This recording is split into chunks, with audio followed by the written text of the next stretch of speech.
सबसे पहले बात करेंगे सर कि आप पीसीएस अधिकारी बने और उसके पीछे की स्टोरी हम लोगों ने देखा था आपके एक पॉडकास्ट में, और वो काफ़ी हम लोग को इंटरेस्टिंग लगा कि एक आदमी एग्ज़ाम देने जा रहे हैं, वो भी इतने बड़े ओहदे के लिए, और इंटरव्यू तक जा रहे हैं, और वहाँ जाने के बाद से आप वहाँ पे आयोग के सामने डांस कर रहे हैं। जी। क्या मतलब दिमाग में क्या चल रहा था आपके उस टाइम? देखिए, ये था कि बच्चों को मोटिवेट करना है। जी।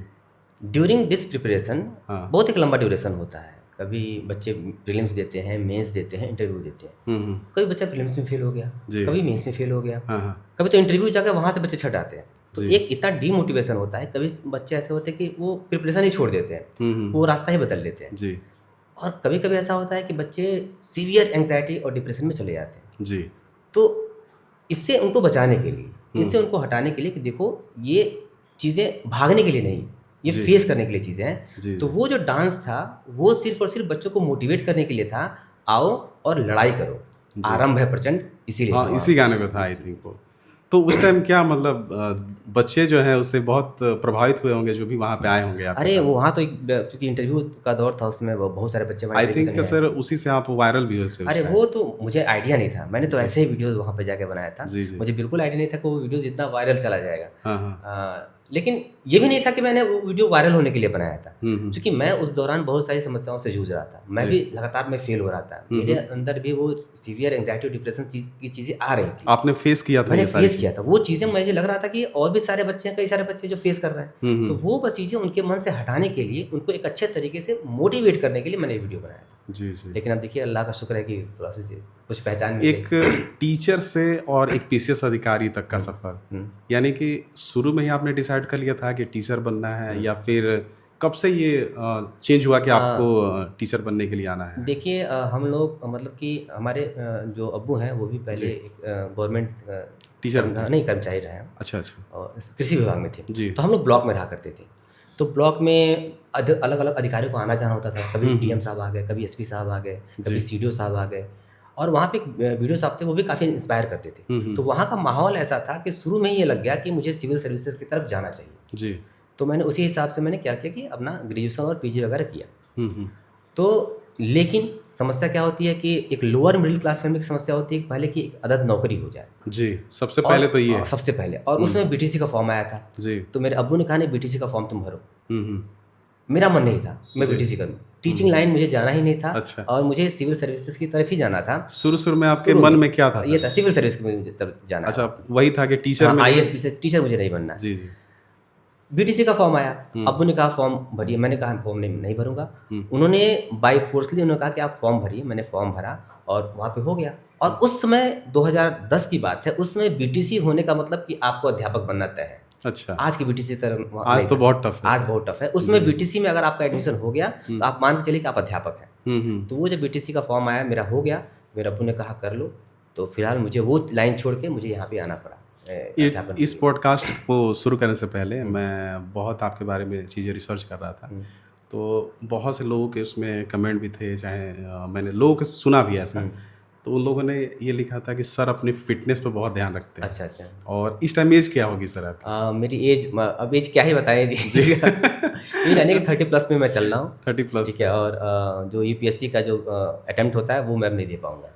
अच्छा, अब नहीं दे पाएंगे। और पीसीएस का यानी कि वो जी, क्योंकि उस पर बहुत सारे लोगों ने लिखा था कि सर अभी भी आप बहुत अपने आप फिटनेस का ध्यान रखते हैं और अभी भी एक्सरसाइज नहीं, बिल्कुल हाँ, एक्सरसाइज वगैरह थोड़ा सा किया जाता है। और सबसे बड़ी चीज़ है खान पान। आपको जो आपकी डाइट है वो बहुत ही आपकी बैलेंस्ड होनी चाहिए, तभी थोड़ी सी आपकी जो एजिंग वाली जो प्रोसेस है वो थोड़ी सी कम दिखती है। सर एक चीज़ मैंने देखा है कि आपकी वीडियोस में आप डांस बहुत करते हैं। तो क्या एक पीछे आपके इस डांस के पीछे भी एक स्टोरी मैंने देखी थी कि शायद पीसीएस का आप इंटरव्यू देने गए थे और वहाँ पे भी कुछ ऐसा हुआ था? जी देखिए, डांस है ना, मेरे बचपन से मेरी हॉबी रही है। और मैं बचपन से ही मैं डांस अच्छा लगता था। अलग अलग प्रोग्राम्स में, जैसे स्कूल में प्रोग्राम्स वगैरह होते थे तो वहाँ मैं पार्टिसिपेट किया करता था जी। तो डांस में एक अच्छी रुचि मेरी थी जी। और उसी रुचि को मैंने इम्प्लीमेंट किया अपनी टीचिंग में। हाँ। और वो काफ़ी वायरल गया और उससे बच्चों को काफ़ी सीखने को भी वहाँ पे मिला। अब ये जो रुचि थी वो मेरे अंदर थी। अब जब वहाँ पे इंटरव्यू के दौरान मुझसे पूछा गया आपकी रुचि क्या है, आपकी हॉबी क्या है, तो जैसा मेरे अंदर स्वाभाविक चीज़ थी, मैंने बोल दिया मुझे डांस करना अच्छा लगता है। जी।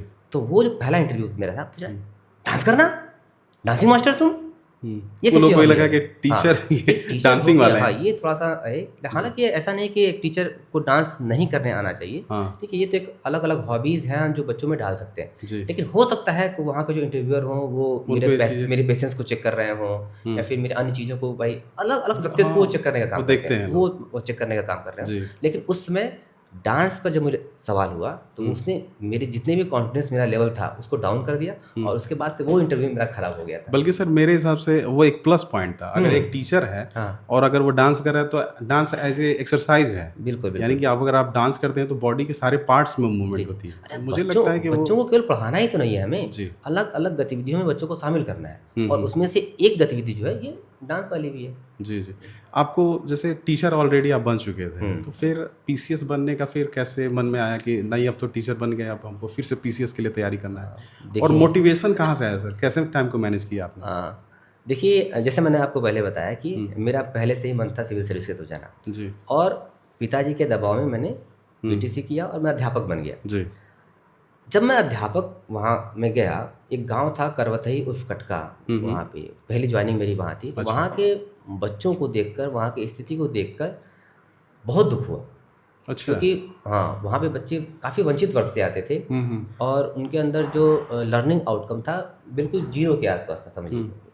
क्या वहाँ पे वो जैसे गाँव एकदम कटा हुआ था क्या नहीं, एरिया से? गांव वाले देखिए, गांव में शिक्षा का कितना प्रसार था मुझे नहीं पता, लेकिन जो मैं अपने स्कूल के कैंपस में देख पा रहा था जी। तो बच्चों के अंदर जो पढ़ाई की जो रुचि थी वो काफ़ी कम थी। और जैसे रुचि कम रहेगी, जाहिर सी बात है लर्निंग सीधी सी आउटकम बात तो निकलना ही नहीं है वहाँ पे। हम्म, तो वो दुख हुआ, और उसके बाद से मैंने क्या किया, स्कूल में काम करना शुरू कर दिया। मैंने बहुत मेहनत किया वहाँ पे। वहाँ के अभी गाँव वालों से आप जाके पूछेंगे भी तो अभी भी लोग मेरा नाम वहाँ बताएंगे कि जी। इतने मैंने गाँव गाँव में घूमने के वहाँ पे मैंने काफ़ी परिश्रम किया वहाँ पे। हाँ, हाँ, तो वो चीज़ें अब थोड़ी थोड़ी चीज़ें डाइवर्ट हो रही थी मेरे टीचिंग की तरफ, जी। क्योंकि वहाँ से निकल के यहाँ पे आना, यहाँ की स्थिति को देखकर यहाँ के हिसाब से अपने आप को ढालना ये काफ़ी कठिन था। लेकिन मन में वो टीस तो रहती है जो आप छोड़ के पहले छोड़ के आए, आए जो हैं, पहले सही छोड़ के है। आए। करना है, वो तो करना जी, है जी। जी।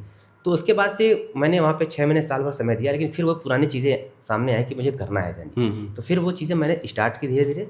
और रही बात समय की, तो हमारा जो विद्यालय है वो पहले 7 से 12 लगा करता था। हाँ, सुबह अब तो से। अब 8 से अब तो 2 चेंज हो गया अब 8 से 2 और 9 से 3 हो गया है। हम्म, तो उस समय काफ़ी पढ़ने का समय हुआ करता था। जी, बाकी जब समय भी बदला है तो मैंने 3 स्लॉट बुक की। एक स्लॉट 2 घंटे का सुबह, और बाकी 2 स्लॉट 2-2 घंटे का शाम को, यानी 6 घंटे मेरे पास समय निकलने ही निकलने थे पढ़ने के लिए। यानी कोई भी काम उसके कोई भी काम नहीं नहीं करता। करते मान लीजिए थे अगर आप। मुझे 8 बजे से स्कूल मेरा है, जी। 7 बजे से मुझे घर से निकलना है, तो घर में निकलने से पहले मैं 2 घंटा पढ़ के निकलूंगा, अच्छा। और उसके बाद 3 बजे मैं घर जा रहा हूँ, तो भाई रात अपनी है। अब वहाँ पे 4 घंटा 5 घंटा ना निकल पाए तो बेकार ही है। तो 2 घंटा सुबह और 4 घंटा शाम को।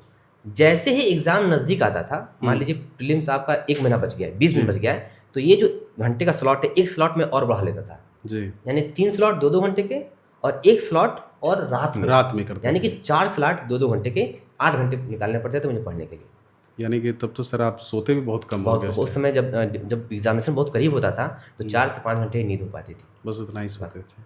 यानी कि अगर कोई पीसीएस अगर अधिकारी बनना चाहता है तो उसको कम से कम जो है 24 घंटे में से उसको मान के चले 5 से 6 घंटे अगर वो 5 घंटे मिलता है। अगर वो वर्किंग है तो, अगर आप अगर वर्किंग working नहीं है, है तो आप तो दिन भर लाइब्रेरी में बैठ के पढ़िए आराम से, जी, और आराम से 6-7 घंटे सोइए आराम से। आपके हिसाब से पीसीएस अधिकारी या आईएएस अधिकारी बनना आपके हिसाब से क्या बहुत ही टफ है, या फिर अगर उसको तोड़ करके काम किया जाए तो बहुत नहीं, देखिए आसानी से हो सकता बहुत टफ नहीं है। हाँ, ये मानूंगा कि जो कंपटीशन का लेवल है बहुत हाई है। है? जी, इसमें आपको परसेवरेंस, बहुत धैर्य होना चाहिए, आपकी कंटिन्यूटी जो निरंतरता है वो आपकी बहुत स्ट्रांग होनी जी। चाहिए, तब जाके आप चीज़ों को कर पाएंगे। अदरवाइज पता चला कि आप 2 महीने खूब लगातार पढ़े और फिर 2 महीने का ड्रॉप हो गया, जी, जी, वो चीज़ें फिर गड़बड़ हो जाएगी। यानी कि आपको रेगुलर होना पड़ेगा। रेगुलर जो आपकी कंटिन्यूटी है वो आपकी लगातार बनी होनी चाहिए, और धैर्य। जी, 1 बार फेल हुए, 2 बार फेल हुए, 3 बार फेल हुए, पीछे नहीं हटना है। जब तक आपका उम्र अलाउ कर रहा है, जब तक आपके अटेम्प्ट अलाउ कर रहे हैं, आप देते रहिए। निश्चित तौर पर हो सकता है कि आखिरी अटेम्प्ट तक जाके आप सफल हो जाए, लेकिन आप होंगे जरूर अगर आपने ईमानदारी से मेहनत की है तो। आपके अटेम्प्ट कितने लगे थे सर यहाँ तक पहुँचने के? मैंने यूपीएससी के अटेम्प्ट दिए हैं, उसके तो मैं नहीं बता पाऊंगा जी। वो तो उसमें मैं सफल ही नहीं हो पाया, चूँकि पीसीएस का मैं बता रहा हूँ। पीसीएस के मैंने 10 अटेम्प्ट दिए। 10 अटेम्प्ट? 10 अटेम्प्ट दिए। 13 से मैंने लगातार शुरू किया। अच्छा। 13 में मेरी जॉब लग गई टीचिंग वाली, और 13 से मैं लगातार प्रीलिम्स देता रहा। 13, 14, 15, 16, 17, 18 लगातार मैंने 21, 22 तक मैंने 23 का भी मैंने दिया हुआ है। एक सवाल बस आएगा सर मेरा यहाँ पे कि इतने अटैम्प्ट फेल होने के बाद, जैसे मान लीजिए कि आजकल जो जनरली बच्चों को मैंने देखा है कि अगर वो हाई स्कूल या इंटर पढ़ रहे हैं और उसमें अगर पता चलता है कि एक बार वो इंटर में फेल हो गए तो पता चलता है कि सुसाइड कर ले रहा है। आजकल थोड़ी सी ये चीज़ें चल रही हैं। मैंने एक वीडियो देखी थी अभी हाल ही में जिसमें एक 12 साल की बच्ची जो है अपनी माँ को एक लेटर लिख करके और मर गई वो कि मम्मी तुम्हारा फ़ोन जो है मेरे से गलती से पानी में गिर गया और मुझे माफ़ करना, जब तक तुम आओगे घर पे मैं शायद ना रहूँ। तो मान लीजिए कि आपने इतना स्ट्रगल किया एक पोजीशन पे जाने के लिए, आजकल की जो जनरेशन जो आ रही है वो जनरेशन क्यों इतनी कमज़ोर हो रही है, या फिर कहाँ गलती हो रही है? माँ बाप से हो रही है, स्कूल में गलती हो रही है, या कहाँ से गलती आ रही है? देखिए, बाहर गलतियाँ हों ये चलेगा, घर में गलती नहीं होनी चाहिए। माँ बाप जो हैं अपनी महत्वाकांक्षाओं का बोझ बच्चों पे डाल देते हैं जी। वो सोचते हैं कि मैं नहीं कर पाया तो मेरा बच्चा कर ले। अब बार बार छोटी छोटी बातों में टोकना, बोलना, नंबर के लिए उनको पूछना, ये सारी चीज़ें क्या होती हैं उनके मन में, सबकॉन्शियस माइंड में एक प्रेशर क्रिएट करती है और वो जाके एक टेंडेंसी बनती है डिप्रेशन की, और डिप्रेशन से फिर वो चला जाता है सुसाइडल जो अपनी टेंडेंसी होती है उसमें चला जाता है वो। तो सबसे पहले जो माँ बाप है, जो घर के जो गार्डियंस हैं, माँ बाप, बड़े भाई बड़ी बहन, इनको क्या करना पड़ेगा, थोड़ा सा संबल प्रदान करना पड़ेगा और घर के जो बच्चे हैं उनको। जी। मेरी माँ का रोल बहुत रहा। माँ कहती कोई बात नहीं बेटा, अगली बार हो जाएगा, अगली बार हो जाएगा, अगली बार हो जाएगा। और मेरा भी मन, चूंकि सामने वाला जब कह रहा है तो मेरा भी मन कहता है ठीक है इस बार नहीं हो पाया, अगली बार हो पाया। तो घर का संबल जब तक आपको नहीं मिलेगा, घर पे ताने मिलेंगे, घर पे आपको बार बार बोला जाएगा, टोका जाएगा, तो वो बाहर से ज़्यादा प्रभावित करता है। बाहर तो लोग बोलेंगे ही बोलेंगे, अरे तैयारी कर रहे हैं 5 साल से, 4 साल से, 3 साल से। सही बात। बाहर का दबाव तो अलग है, लेकिन जो आंतरिक जो घर का दबाव है ये भी अगर बच जाएगा तो गुब्बारा फूटना ही फूटना है। तो निश्चित तौर पर बच्चों को अगर इस वक्त दौर में संभालना है तो आपके बच्चे, भाई घोड़े तो नहीं है कि उनको रेस में दौड़ाएंगे। सही बात है। आपके घर के बच्चे और हर एक बच्चे की अपनी लिमिटेशन है कि वो इतना ही कर सकता है। तो घर के माँ बाप जो है उनको सपोर्ट देना चाहिए। जी, चाहे बाहर का कोई भी कुछ ना भी कुछ कह रहा है, चलो मैं खड़ा हूँ तुम्हारे साथ, ये होना चाहिए कभी। यही तो मैं कह रहा हूँ कि बाहर का दबाव ठीक है, वो तो जनरली उस पर हमारा कंट्रोल नहीं है, लेकिन अपने यहाँ तो कंट्रोल है। जी। हमारे जो माँ बाप हैं, अगर हमको थोड़ा सा प्यार सर पे हाथ रख के फिर कहने कोई बात नहीं बेटा मैं भी हूँ जी, तो वो उसको इतना संबल प्रदान करेगा कि आगे के अटेम्प्ट के लिए बहुत प्रभाव डालेगा। ये तो मान लीजिए कि बच्चों वाली बात हो गई। आजकल देख रहे हैं कि न्यूज़ में इतने सारे केसेस आ रहे हैं कि सुसाइड उन्होंने कर लिया। एक मैरिड लोग जो हैं वो भी सुसाइड कर ले रहे हैं। तैजे आप मान लीजिए PCS अधिकारी भी चुकी हैं इसमें, तो उसमें चूंकि ये सारी चीज़ें आपकी आती हैं, क्या माइंडसेट रहता होगा एक आदमी का कि वो मतलब पूरी पढ़ाई किया, उसने लिखाई की, इतने सारे अटैम्प्ट दिए, एग्ज़ाम्स दिए, हर चीज़ करने के बाद एक नौकरी मिली, ये सारी बाधाएं वो तोड़ करके पहुंच गया, लेकिन जब वो जीवन जीने का असली चीज़ें आई तो वहाँ पे जाकर के कहाँ वो फेल हो रहा है? देखिए 2 चीज़ें हैं, एक तो आदमी सफल हो रहा है तब जाके सुसाइड कर रहा है, और एक असफल हो रहा है जी। तो जो असफल हो रहा है वो तो उसके पास तो कारण दिख रहा है, ठीक है भाई असफलता हुई, कुछ नहीं उसके पास नहीं है तो वो कर रहा है। यहाँ भी मैं बार बार कह रहा हूँ, यहाँ भी रोल हमारे समाज का और परिवार का बनता है कि भाई ठीक है सफल नहीं हुए तो भाई इस फील्ड में सफल नहीं हुए, हो सकता है तुम्हारे लिए कोई और अलग फील्ड हो जी, अल्लाह ने या फिर भगवान ने कुछ और अलग सोचा हो, तो हम उसके पास ये मैसेज कन्वे नहीं कर पा रहे हैं। हम अगर उसको मैसेज कन्वे करते हैं चलो ठीक है बेटा इसमें नहीं हो पाए, यहाँ कर लो, यहाँ कर लो। जीवन किसी एक परीक्षा का नाम नहीं है जी, अलग अलग चीज़ें हैं, अलग अलग क्षेत्र हैं, वहाँ पे हम क्या कर सकते हैं, अच्छा करने का प्रयास कर सकते हैं। तो ये अगर हम ये समाज के तौर पर और माँ बाप के तौर पर अगर मैसेज हम कन्वे कर पाएँ कि ठीक है बेटा यहाँ नहीं हुआ तो यहाँ कर लो, ठीक है, तो हो जाएगा, ये सब चीज़ें कम हो जाएंगी। मुझे लगता है सर कि आजकल जो न्यू जनरेशन ये आ रही है इसमें मुझे ऐसा लग रहा है कि लोग बहुत जल्दी सक्सेस को देखना चाहते हैं। जी जी जी। यानी कि अगर 1-2 अटैम्प्ट अगर इधर उधर हो गया तो उनको ये लगता है ना कि अब मेरे बस का है नहीं, या फिर ये अटैम्प्ट करने से अच्छा है कि मुझे अपनी लाइफ ही छोड़ देनी है। जी जी। यानी कि लोगों ने लाइफ को जो है जीने से ज़्यादा नौकरी करने को जीना बना दिया। बिल्कुल बिल्कुल। अब ये लोग सोच रहे हैं ना कि ये नौकरी ही मेरी ज़िंदगी है जी, यही मेरा सब कुछ है, जबकि वो नौकरी सिर्फ एक पार्ट है वो जीवन चलाने के लिए जी। जीवन एक बहुत बड़ा एस्पेक्ट है, तो उसको आपको, यही मैं कह रहा हूँ ना कि हम मैसेज नहीं कन्वे कर पा रहे हैं, हम बच्चों को समझा नहीं पा रहे हैं। ठीक है, ये जो धैर्य की चीज़ें आप बता रहे हैं, पेशेंस बता रहे हैं, ये कम है, लेकिन इसको हम दायरे को बढ़ा सकते हैं जब हम उससे बातचीत करेंगे। हमारा जो कम्युनिकेशन होगा वो बहुत ही सरल तरीके से हम कर पाएँ, हम बात कर पाएँ बैठा के। हम बच्चों से बात कर ही रहे हैं, हम चीज़ों को समझ ही नहीं रहे हैं, उनकी समस्याओं को नहीं समझ रहे हैं, अपनी चीज़ों को थोपते चले जा रहे हैं, तो जाहिर सी बात है चीज़ें तो आएंगी ही आएंगी। स्कूल क्या रोल अदा कर रहा है इसमें? जैसे मान लीजिए कि बच्चा अगर इस तरह का कैसे, अगर कोई बच्चा क्लास में बैठा है, टीचर को क्या एहसास हो जाता है कि इस बच्चे को कुछ घरेलू प्रॉब्लम है या कुछ ऐसी दिक्कत बिल्कुल बिल्कुल। और टीचर का रोल सिर्फ पढ़ाना तक नहीं है, ठीक है। मैंने एक वीडियो उस पर बनाया था कि बतौर गार्डियन एक टीचर की सारी जिम्मेदारी होती है कि जब स्कूल में बच्चा पहुंच गया तो एक गार्डियन जो जो कर सकता है आपको पढ़ाने के अलावा वो सब आपको चीज़ों को करनी है। जी। तो बच्चा जब बैठा है, बच्चा मायूस है, बच्चा सीख नहीं रहा है, बच्चे को समस्याएं हैं, अगर टीचर सही से डायग्नोज कर पा रहा है उसको, ठीक है, उस हिसाब से सही से उसको ट्रीटमेंट दी जा सकती है। लेकिन हम क्या करेंगे, सारे बच्चों को एक तरीके से जनरल वे में आएंगे, अपने क्लासेस को अटेंड करेंगे, लेक्चर देंगे, पढ़ाएंगे, चले जाएंगे, तब तो आप एक सिर्फ टीचर हैं। एक अच्छे टीचर, एक गाइडियन वाले टीचर आप नहीं बन पाएंगे। तो सबसे पहले जो भी जितने बच्चे आपके क्लास में हैं, सारे बच्चों की समस्याओं को आपको समझना होगा, उनकी समस्याओं को डायग्नोज करना पड़ेगा। यानी कि सिर्फ हमें किताबी ज्ञान नहीं, उसको जो व्यवहारिक ज्ञान है, ये सब चीज़ों पे भी हमको लग रहा है कि फोकस करना चाहिए। बिल्कुल, ये जाहिर सी बात है। आपके कितने बच्चे हैं सर? मेरे 2 बच्चे हैं, एक 8 साल का है और एक 4 साल का है। एक सवाल थोड़ा सा आपके लिए है कि आप एज ए गवर्नमेंट टीचर हैं, लेकिन अपने बच्चों को, जो गवर्नमेंट टीचर के लोग हैं, वो लोग हमेशा अपने बच्चों को प्राइवेट टीचर में प्रेफर करते हैं। तो कहाँ तक ये सही है? जब आप अच्छा पढ़ा रहे हैं तो फिर अपने बच्चों को क्यों नहीं आप? नहीं, ये एक बहुत ही जेन्युइन सवाल है और लगातार इस पे फेसबुक पे, इंस्टा पे, यूट्यूब पे लगातार लोग यही सवाल पूछते हैं कि आप इतना गवर्नमेंट स्कूल्स की आप पढ़ाई करते हैं, लेकिन आप अपने बच्चों को प्राइवेट में पढ़ा रहे हैं। मेरा जो बड़ा वाला बेटा है वो फिलहाल अभी स्कूल जा रहा है जी। तो अभी जब से मैं मऊ में आया हूँ इस बार, तो इस बार यहाँ के स्कूलों को मुझे चुनना है। पहले जहाँ था तो वहाँ पे इसकी मदर जो थी वो एज ए प्रिंसिपल काम करती थी जी। तो इसकी मम्मी इसको अपने साथ लेके आया जाया करती थी। तो मुझे मौका ही नहीं मिला कि मैं और किसी बारे में सोच पाऊँ मैं। यहाँ पे मैं आया हूँ तो मेरी पहली प्रेफरेंस गवर्नमेंट स्कूल ही थे कि मैं अपने बच्चे को किसी सरकारी स्कूल में ही मैं एडमिट कराऊँ, ताकि जो भी सवाल उठ रहे हैं, जो नैतिकता वाले सवाल उठ रहे हैं, वो थोड़ा सा विराम चिन्ह लग पाए उन पर।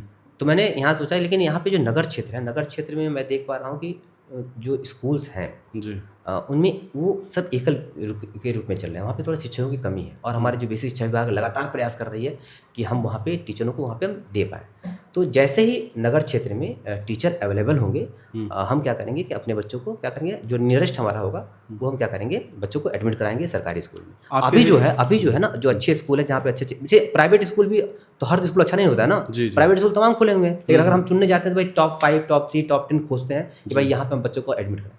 वैसे गवर्नमेंट स्कूल्स में भी कुछ बहुत अच्छे स्कूल्स हैं, कोपागंज में है, घोसी में है, मोहम्मदाबाद में है, लेकिन वो जो दूरी है ना, मेरे जहाँ मैं रहता हूँ वहाँ से दूरी ज़्यादा है। और सबसे बड़ी समस्या बेसिक में है कि बेसिक में परिवहन का साधन नहीं है। सबसे जैसे ही अगर परिवहन का साधन मोहम्मदाबाद से, चाहे घोसी से, चाहे कोपागंज से कोई विद्यालय, बेसिक का विद्यालय अगर प्रोवाइड करा पाए, या बेसिक जो कार्यालय वहाँ से गाड़ियाँ चलने लगे, तो निश्चित तौर पर मुझे एडमिट कराने में कोई गुरेज नहीं है।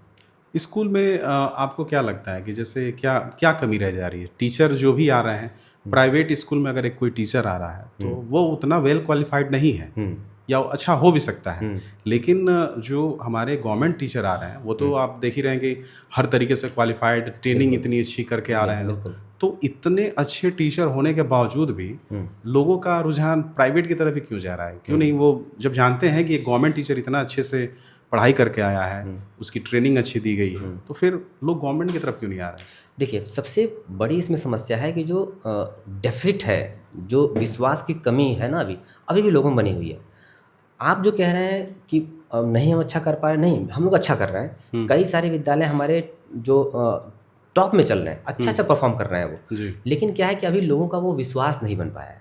हाँ, ये मैं मानता हूँ कि कुछ ऐसे स्कूल्स भी हैं जिनमें थोड़ी सी सुधार की गुंजाइश है, और लगातार बेसिक शिक्षा विभाग, जब हम डाइट से हम लगातार प्रयास कर रहे हैं कि उन चीज़ों को हम कवर अप कर पाएँ, लेकिन ये है कि कुछ चीज़ें अभी भी हैं, थोड़ा सा मुझे लगता है काम उस पर करने की आवश्यकता है, उस पर ज़रूरत है। अभी टीचरों को मुझे लगता है कि थोड़ा सा एक कंपटीशन वाला जो माहौल है, मुझे लगता है कि प्राइमरी स्कूल के बच्चे या फिर जो भी गवर्नमेंट स्कूल हैं उसमें भी आई थिंक मुझे लग रहा है कि करना चाहिए प्रतिस्पर्धा वाली चीज़ें। हाँ बिल्कुल, हम लोग शुरू कर सकते हैं कि भाई जितने भी प्राइमरी टीचर्स हैं, असल में जानते हैं क्या है कि ये है कि गवर्नमेंट ये सर्विस है, और यहाँ पे एक जो सिक्योरिटी है वो बहुत ही मजबूत हो जाती है जी आप एक गवर्नमेंट टीचर है, हम एक गवर्नमेंट टीचर है, आप खूब मेहनत कर रहे हैं, जी खूब टॉप क्लास काम कर रहे हैं, और मैं थोड़ा सा मीडियम दर्जे का काम कर रहा हूँ, तो मुझे भी उतनी ही सैलरी मिलेगी, आपको भी उतनी सैलरी मिलेगी। एक थोड़ा सा ये सुधार शुरू करना चाहिए कि जो टीचर्स अच्छे हैं उनको इंटेंसिव दिया जाए, जी कुछ अच्छे पुरस्कार दिए जाए, ताकि वो और आगे बढ़ें,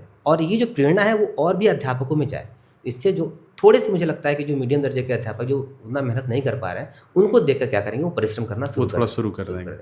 मुझे भी लग रहा है कि आई थिंक ये वर्क करेगा कि लोग सोचेंगे कि थोड़ा सा और अगर पेमेंट आ जा रही है, हाँ सैलरी थोड़ी बढ़ा देना, मान लीजिए किसी की अगर 70,000 है उसको 75,000 कर दीजिए। अभी देखिए ना, वो 5,000 का डिफरेंस ही बहुत कमाल कर देगा, बहुत कमाल कर देगा। जो मीडियम दर्जे का है भी अपना परिणाम दिखाने के चक्कर में और काम करेगा, तो ये चीज़ें अच्छी हो जाएंगी। मुझे लग रहा है सर कि जब हम लोग गाँव में रहते थे तो लोग सीधा कहते थे कि या तो डॉक्टर बनो, या फिर टीचर बनो, या इंजीनियर बनो, 3 ही चीज़ होती थी। अब आजकल के समय में बहुत सारी कैटेगरी आ गई हैं। पैसा आई थिंक मुझे लग रहा है कि एक टीचर, डॉक्टर और इंजीनियर से भी ज़्यादा कमाने वाली कैटेगरी आ गई, जैसे कि बिजनेस हो गया। क्या स्कूलों में बच्चों को बिजनेस को लेकर के भी आगे प्रेरित करना चाहिए कि आगे चल के आप बिजनेस कर सकते? बिल्कुल बिल्कुल, ये तो बहुत ही अच्छी बात कही आपने। हम इस तरह का माइंडसेट बच्चों को नहीं दे पा रहे हैं जी। हम जब बच्चों में जाते हैं, बात करते हैं, तो हम कहते हैं कि पढ़ लिख के क्या करना, डॉक्टर बनना है, इंजीनियर बनना है, एक अच्छा उद्योगपति बनना है, ये कोई नहीं कहता, कोई कह नहीं पाता है नहीं। ठीक, तो ये चीज़ें थोड़ी सी हैं कि ये बच्चों में जानी चाहिए, और सर्विस के अलावा भी कई ऐसी सारी चीज़ें हैं जहाँ पे हम काम कर सकते हैं।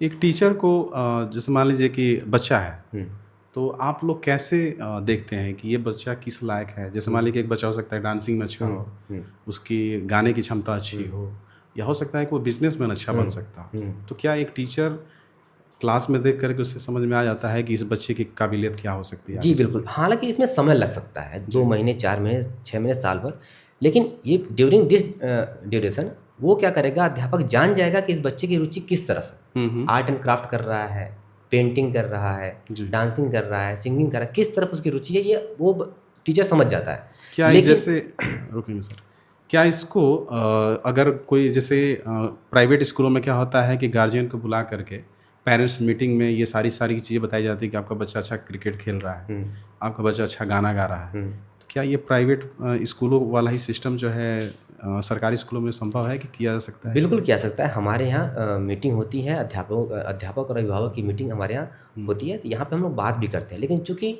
जो ग्रामीण परिवेश है, ग्रामीण परिवेश में खेलना, कूदना, नाचना, गाना, इसको थोड़ा सा हे दृष्टि से देखा जाता है, पढ़ाई को ज़्यादा फोकस किया जाता है। तो अगर हम अभिभावकों में जो हमारे गार्डियंस हैं, उनमें हम इस बात को प्रसारित कर पाएँ कि नहीं, इसके अलावा ये चीज़ें भी हैं, इनको हम कर सकते हैं, तो निश्चित तौर पर वहाँ से भी सहयोग मिलना शुरू हो जाएगा, और तो बच्चों में हम उस तरह की जो भावनाएं हैं उसका भी विकास हम कर सकते हैं।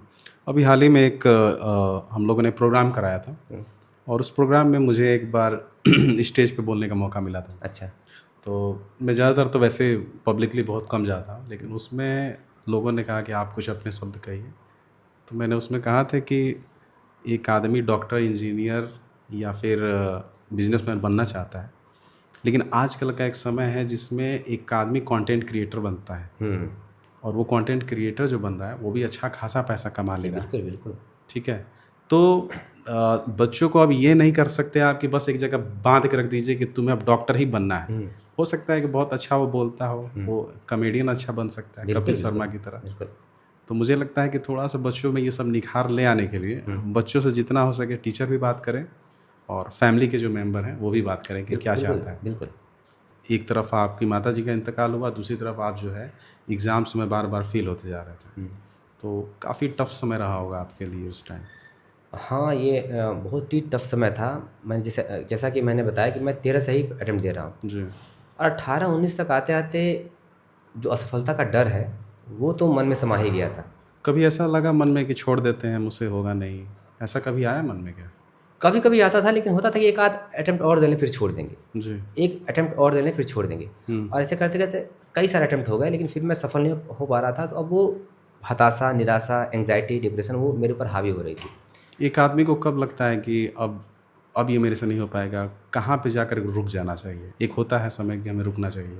नहीं, अब बार बार मैं पेपर दे रहा हूँ, बार बार असफल हो रहा हूँ, अब ये समझ में नहीं आ रहा था मैं गलती कहाँ कर रहा हूँ। मान लीजिए पिछले बार मैंने जो गलतियाँ की उसको मैंने सुधारा, उस पेपर में नंबर कम हो गया, पता चला कि अगले पेपर में नंबर, दूसरे पेपर में नंबर कम हो गया, एक पेपर में सुधारा उसमें बढ़े, फिर दूसरे में कम हो गया। तो ये चीज़ समझ नहीं आ पा रही थी कि मैं गलती कहाँ से हो रही थी। थोड़ा सा किस्मत मेरे साथ नहीं काम कर पा रही थी। अब ये दौर मुझे एंग्जाइटी और डिप्रेशन में ले गए, और उसी बीच क्या हुआ कि हमारी अम्मी का इंतकाल हो गया। तो वो जो 20, 21, 22 या 19 से ही कर लें, वो जो दौर था वो बहुत ही ख़राब दौर था मेरे लिए। 21 का पेपर मैं देने गया था, आपको यकीन नहीं होगा कि मेरे लिखते वक्त मेरे हाथ काँप रहे थे। अच्छा। और उस वक्त इतना तबीयत मेरी खराब थी, मैं अकेले नहीं गया था, मैं अपनी वाइफ के साथ गया था। अच्छा, शादी हो गई थी उस टाइम? शादी हो गई थी, 16 में हो गई थी जी। 21 वाले पेपर में वाइफ के साथ गया था, और पेपर हिंदी और एस्से का पहला पेपर था 21 का। पेपर देने जाते वक्त ही मेरी तबीयत खराब थी, कैसे कैसे मैंने पेपर लिखा जी। जब मैं पेपर दे के आया, लगभग मैं बेहोश होने की स्थिति में था। अच्छा।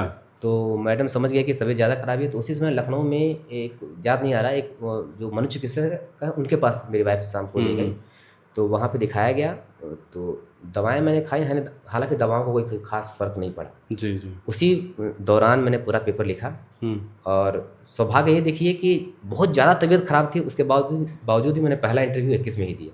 अच्छा। यानी कि हर बार आप ठीक रहते थे, तो लेकिन वो क्लियर नहीं हो पाता था। लेकिन एक बार जो था, एक्चुअली देखिए कहा जाता है ना कि माँ बाप का जो आशीर्वाद है ना, वो आपको दिखता नहीं है, लेकिन उनके अंदर जो दिल से आवाज़ निकलती है, वो भी जानते हैं कि बच्चा तकलीफ में है, और वो चाहते हैं कि जो भी है यूनिवर्स से कनेक्शन माँ बाप का जो भी है, तो वो लोग ज़रूर अपने बच्चे के लिए कहते हैं कि अब तो हो गया बहुत, अब तो कर दीजिए।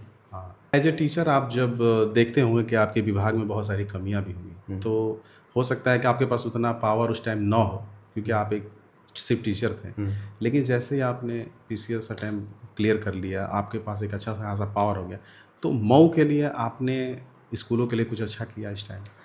देखिए, हम लोग यहाँ पे एकेडमिक हेड के तौर पे काम करते हैं। जो डाइट होता है वो एक एकेडमिक हेड के तौर पे काम करता है, और जो रिसर्च R&D का जो प्रोग्राम है, रिसर्च एंड डेवलपमेंट का, वो हम लोग काम करते हैं यहाँ पे। देखिए, जो डाइट है वो pre service training, in service training, R&D, इस सब चीज़ों पे काम करता है। तो बतौर एकेडमिक हेड के तौर पे मेरी जो जिम्मेदारी बनती है कि जो बेसिक के जो स्कूल्स हैं, उन स्कूलों में जो एकेडमिक चीज़ें हैं उनको बेहतर तरीके से संचालित किया सके। देखिए, दो चीज़ें होती है, एक डाइट होता है और एक BSA कार्यालय होता है जी। प्रशासनिक चीज़ें BSA के अंडर में होती हैं, और जो एकेडमिक चीज़ों को इन्हेंस करने की जो चीज़ें होती हैं वो डाइट के अंडर आती हैं। तो हम कोशिश ये करते हैं कि जितने भी एकेडमिक चीज़ें हैं, माने पढ़ाई से संबंधित कैसे अच्छा पढ़ाया जाए, टीचरों में कैसे प्रशिक्षण दिया जाए, कैसे उनको अच्छा पढ़ाने के लिए प्रेरित किया जाए, ये सारी चीज़ें क्या करते हैं डाइट के स्तर पे होती है। मैं जब स्कूलों में इंस्पेक्शन करने जाता हूँ, चीज़ों को देखने जाता हूँ, तो मैं कोशिश ये करता हूँ कि टीचरों को उस तरह के मोटिवेट कर पाऊँ कि वो जो पढ़ाने का जो तरीका है वो थोड़ा सा बदले और बच्चों के रुझान वाला हो। एक अच्छा क्लास वो होता है जिसमें अध्यापक कम बोले और बच्चे ज़्यादा बोले जी। तो हम बच्चों को बोलने के लिए प्रेरित करें, उनके अंदर जो क्यूरियोसिटी है उसको हम जगा पाएँ। तो इस तरह की चीज़ें, टीचरों को मोटिवेट करना, उनको प्रेरित करना, नए नए नवाचारों से जोड़ना, उनको प्रशिक्षण देना, उनको मतलब कि किसी भी तरीके से अगर एकेडमिक चीज़ों में जो भी समस्याएं उनको आ रही हैं, वो अगर समस्याएं डाइट के तक पहुंच रही हैं, तो उसको हमें किसी भी तरीके से समाधान उनका करना ही करना है जी। तो इस तरीके से मऊ के जितने भी स्कूल्स हैं, जहाँ जहाँ भी मैं जा पाया हूँ, वहाँ मैं कोशिश यही करता हूँ कि इन चीज़ों को क्या कर सके, इन्हेंस किया जा सके। यानी कि बच्चे और टीचर के बीच में अच्छा कॉम्बिनेशन। बिल्कुल बिल्कुल, हम सोचते हैं कि जो गैपिंग है ना टीचर और स्टूडेंट के बीच जो गैप है, इसको बहुत कम किया जाए, इस गहराई को पाटा जाए और एक समान स्तर पर टीचर और स्टूडेंट को लेके आया जाए। मुझे लग रहा है सर कि समय के साथ जो है ये चीज़ें बदली हैं। पहले के समय में जब हम लोगों ने पढ़ाई की थी उस टाइम जो हमारे टीचर होते थे वो स्टिक होते थे बहुत, यानी कि डंडा चलता था बहुत जी। आजकल डंडा चलता नहीं है। तो मुझे लगता है कि समय के हिसाब से ये चेंजेस जरूरी थे कि पहले जो था वो समय था, समझाने का तरीका वो अलग था जी। अब जो है बच्चों को समझाने का तरीका जो है ये अलग हो गया। नहीं, मेरा मानना थोड़ा सा यहाँ पे डिफर करेगा आपसे।